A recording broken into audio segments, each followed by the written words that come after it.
நல்ல ஒரு ஆக்டரா unnecessary conversation பா. நண்பர்கள் அனைவருக்கும் வணக்கம். இங்க இருக்க நிறைய ஹவுஸ்மேட்ஸுக்கு திவாகரை எப்படி டீல் பண்ணனே சுத்தமா தெரியலங்க.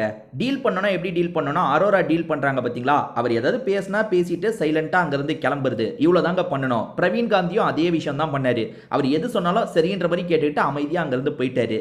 இந்த விஷயத்த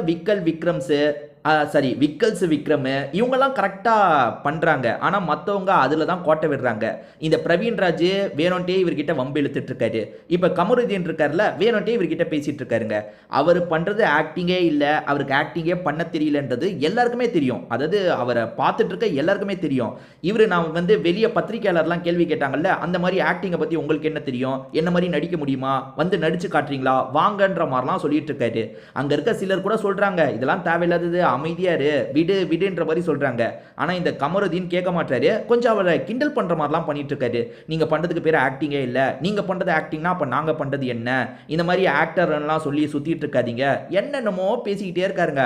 தம்பி இது அன்னெசரி, இதுப்பா தேவையில்லாமல் பேசாதப்பா அப்படின்ற மாதிரி திவாகரம் பேசி பார்க்குறாரு. ஆனால் இந்த கமருதீன் விடுற மாதிரியே தெரியல, திரும்ப திரும்ப அதை தான் பேசிகிட்டு இருக்காரு. இதெல்லாம் அரோரா தள்ளி இருந்து உட்காந்து பார்த்துட்டு இருக்காங்க. இவங்க என்ன தேவையில்லாமல் அவரை பற்றியே பேசிகிட்டு இருக்காங்க. இப்போ பாருங்களேன், ஃபுல் வெளிச்சமும் அவர் பக்கம் தாங்க திரும்புது. இவங்க வந்ததுலேருந்து அந்த திவாகரை அடிக்கணுன்ற மைண்ட் செட்டில் தான் இருக்காங்க. ஏன்னா திவாகர் வெளியே நிறையா பிரபலமானவர், கொஞ்சம் எல்லாருமே அவரை தான் பார்த்துட்டு இருப்பாங்க. அவரை போட்டு நம்ம அடித்தாதான் வர முடியும்னு நினைக்கிறாங்களா என்னன்னு தெரியல. ஆனால் அது வேற ஒரு ரூட்டில் போய் இருக்கு. இப்ப இவங்க தொடர்ச்சியா அடிக்கிறதுனால அவர் பக்கம் ஒரு சாஃப்ட் கார்னர் ஏற்படுது. இப்பயே ட்விட்டர்ல நிறைய பேரோட மனசு மாற ஆரம்பிக்குது. உள்ள வரும்போது எல்லாருமே திவாகரை போட்டு அவ்வளவு திட்டினாங்க.